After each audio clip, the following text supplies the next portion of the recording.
I showed up for Christmas, but Mom said, "Sorry, I think you have the wrong house." Shocked, I left. I showed up on Christmas, thinking I'd be welcomed like always. Instead, Karen opened the door, looked me right in the eye, and said, "Sorry, I think you've got the wrong house." I was stunned. I didn't argue, just turned around and walked away in disbelief. A few minutes later, my phone rang. It was my brother. He said, "Don't be upset, okay? But you had to know we couldn't let you in." I didn't say much. Just answered with a quiet, "I understand." But he didn't hang up. I guess he thought the call had ended. Then I heard his voice, low and annoyed. "He still thinks just because he helps with the rent, he automatically gets a seat at the table." That hit hard. So I did what I had to do. I cut off the rent payments, shut down the cards, and by the time the sun came up, there were 61 missed calls lighting up my screen. I remember standing there in the freezing dark, shivering on the front steps. My breath was coming out in little clouds, and even with gloves on, my fingers felt frozen. I knocked once, soft, hesitant, then rang the bell. The house looked beautiful. Christmas lights glowing from the windows, and from inside I could hear laughter, warm and inviting, like melted sugar drifting through the cold. A few seconds later, I saw my mother's silhouette move behind the glass. Then the door opened. Same calm voice, same cold words. "Sorry, I think you've got the wrong house." Her face was perfectly composed, not even a flicker of recognition. I blinked, confused. "Karen, what are you saying?" I asked, trying to make sense of it. But her face stayed blank. "I'm sorry, I don't know who you are." "Come on. It's me." I didn't even get to finish the sentence. She shut the door. Not a slam. Just a steady, definite click, like a decision had been made. I stood there, the wind cutting through my coat, but honestly, it wasn't just the cold that stung. For a second, I thought maybe they were pulling some kind of sick joke. But then I heard the laughter again, muffled but clear, people clinking glasses, sharing stories, having a good time while I stood outside like a stranger. I backed away, numb, turned to leave, and my phone buzzed in my pocket. My brother's name lit up on the screen. I answered, my voice tight and shaky. "Don't get upset," he said again, like that would help. He sounded halfway between guilty and annoyed. "You know we couldn't let you in." "What?" I whispered, still staring at that glowing house, my eyes blurry with disbelief. "It's just, things are complicated, all right? Please don't make this a bigger deal." "A scene?" My voice cracked. I could hear someone in the background, maybe Karen again, and then, faint but clear, his voice. "He still thinks helping out with money means he gets to be included." Then nothing. Just silence. Cold and heavy. I ended the call without saying another word. I stood there, breathing hard, the frost catching in every exhale like smoke from a fire that had burned too long. Then I walked over to my car and just stared at the place I'd once called home. That house? I helped save it last year when Dad almost lost it to foreclosure. I'd paid utility bills, covered groceries, even bought Christmas gifts when Karen said money was tight. And now? They pretended like I was a stranger. Not just left out, erased. I pulled out my phone, hands steady despite the chill, and opened my banking app. I hovered for just a moment, then got to work. First, I stopped the automatic rent transfers. Then I closed the joint emergency account I'd kept open for them. Lastly, I blocked the secondary credit card I'd given my brother to help him with gas. Each tap of the screen felt like locking a door they had walked through too many times. I didn't feel guilty, not even a little. Just clear, like fog finally lifting. By the time I drove off, my phone was buzzing nonstop. The screen kept lighting up. Karen, Dad, my brother, even my aunt probably calling to tell me I was being dramatic. But I didn't pick up. I didn't even look. By the next morning, I counted 61 missed calls. And you know what? I felt nothing. I wasn't always on the outside looking in. For most of my life, I was the one everyone leaned on. The fixer. The guy who came through when things got rough. When Dad's company cut his hours 3 years ago, it was my paycheck that kept the mortgage afloat. When Karen needed emergency dental work, they used my car to get her there. Tyler, my younger brother, he was still fumbling through post-college life. Always. Figuring things out. And I never said a word, because that's what family does, right? You show up. You help. And I was good at that. I landed a decent job right out of college and moved up fast. They called it luck. I called it skipping every party, living off cheap ramen, and staying in a cramped apartment for way too long. But none of that really mattered. Because whenever they needed something, they called one name, Nate. "Sweetheart, the electric bill's a bit behind, can you cover it?" "Jake, Tyler's going through a rough patch, can you fill up his tank?" "Nate, your dad's been so overwhelmed lately. Can you help with the mortgage for a while?" And always it was. Just for a bit. A bit that turned into years. I became the fallback plan. The invisible lifeline no one ever acknowledged until it was convenient. I remember the first time I really started to notice. Last Thanksgiving.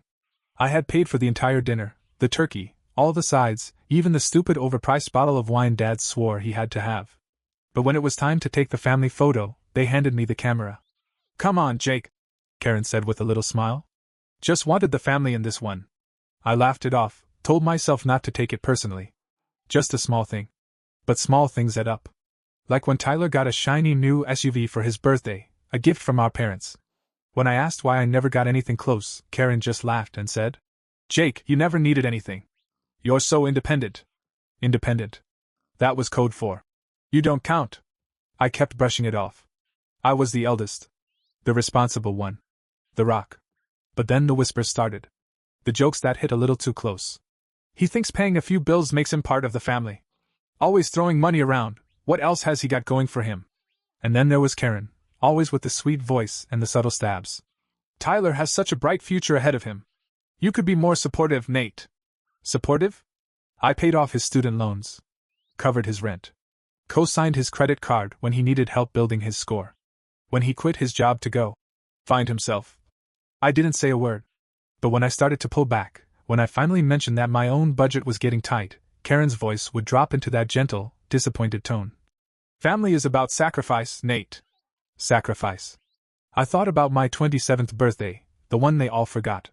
I thought about the hospital bill I paid after Dad slipped on the porch, how they never even told me he was doing better until weeks later. I remembered the trip with friends I canceled because Tyler called crying about rent again. But that Christmas night, with my breath fogging up the icy air and their front door closed in my face, something finally snapped. I wasn't their son anymore. I was their wallet. I thought back to the summer before, when I paid to fix the roof because the ceiling was caving in. And how I quietly slipped $500 into Karen's purse, just to make things a little easier. I couldn't stop thinking about Tyler's birthday, the one I paid for top to bottom. I could still see his grin, lit up like a kid on Christmas, as Karen pulled him into a hug and said, "We're so proud of you." Proud of what exactly? His talent for mooching off me? That same line played in my head again. He still thinks chipping in on rent means he gets a free pass into everything. I sat alone in my cramped apartment, staring at the cheap string of lights wrapped around my half-decorated Christmas tree. The blinking felt like mockery. My phone buzzed nonstop. First, Karen. "Nate, please answer. It's Christmas." Then Tyler. "Bro, come on. Don't be dramatic. Let's talk." Dad chimed in next. "Your mother's upset, son.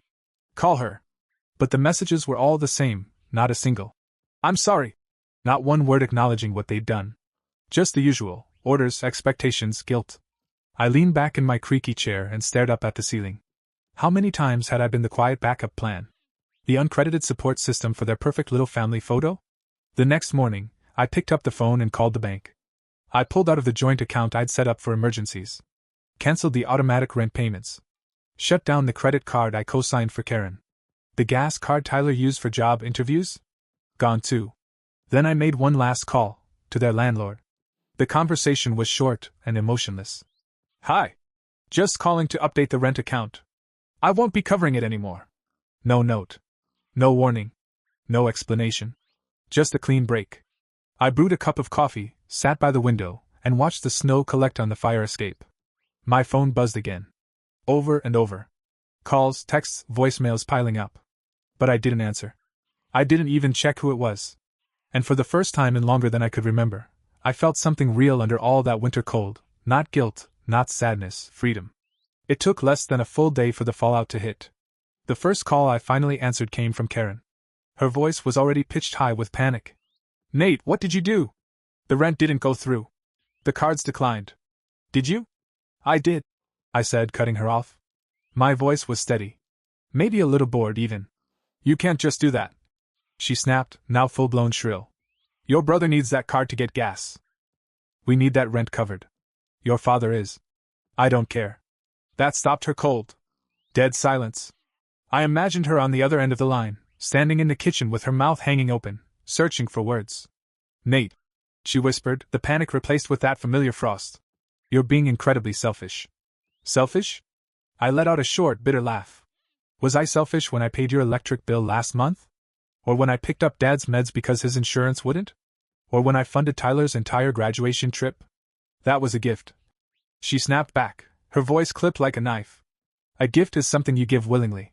You don't hold it over someone's head. Right. But let's be honest, you all sure didn't mind holding out your hands. And you know how hard things have been for your brother. Not everyone's as comfortable as you. Comfortable? I laughed again, louder this time. Is that what you think this is? Working 60-hour weeks while Tyler plays Xbox? Watching you guys fawn over his potential while I'm treated like a walking bank account? You need to calm down. She shot back, sharp and snappy. Family is about sacrifice. Then why don't you sacrifice something for once? I snapped, the words out before I could filter them. How about that new SUV you gave Dad? Or the fancy vacations you keep posting about? Better yet, how about telling Tyler to get a damn job? There was a sharp breath on the line. Like I'd slapped her. I don't even recognize you anymore. She whispered. You're being cruel. No, Karen.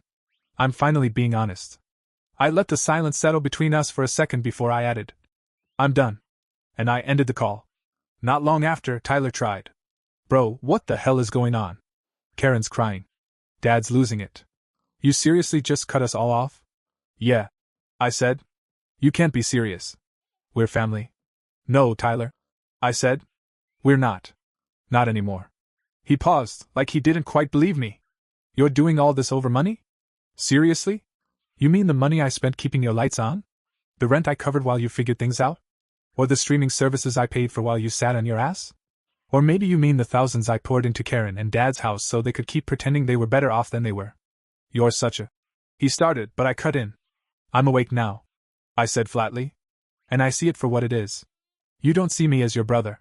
You see me as the guy you call when the rent's late or the fridge is empty. God, you're so dramatic. He spit out. But underneath that anger, I heard something else, fear. You're seriously gonna ruin Christmas over this? He asked. Christmas? I let out one more dry laugh. Was I even invited to Christmas? Or just expected to foot the bill for it? I can't believe you. He muttered. You don't have to. I replied. I'm done. Then came the group text. Karen, of course. The nuclear option. Family meeting. Now. Everyone to the house. I thought about ignoring it. Just staying put in my peaceful little apartment, sipping coffee while they all blew up each other's phones. But that cold, quiet anger I'd been sitting in? It was building into something heavier. Heavier and hotter. So I grabbed my coat, locked up, and drove over. The house looked like a scene out of a Christmas card, warm light glowing from every window, wreath on the door, fake holly wrapped around the banister. I didn't knock. I stepped inside like I belonged, because damn it, I had for years. Karen was there first, blotchy-faced, tears streaked down her cheeks. Dad was pacing by the fireplace, fists clenched. Tyler was sprawled on the couch, staring at his phone like none of this involved him. As soon as I stepped in, Karen rushed toward me. Nate, this has gone too far. We're family. You don't just walk away like this. I met her eyes. But you did. The room froze. Dad stopped pacing. Tyler looked up, stunned. Karen stood speechless. You did. I repeated. The moment you slammed the door in my face. The moment you all laughed behind my back. The moment you decided I was only worth what I could give. That's not true. Karen gasped. You're our son. Am I? I asked, stepping closer, feeling something burn inside me. Because I was here every time you needed help. Every time the bills piled up. Every time Dad's car broke down or the roof leaked or Tyler ran out of excuses. But on Christmas? I paused, letting it settle. I wasn't even worth a knock. Nate, you don't understand.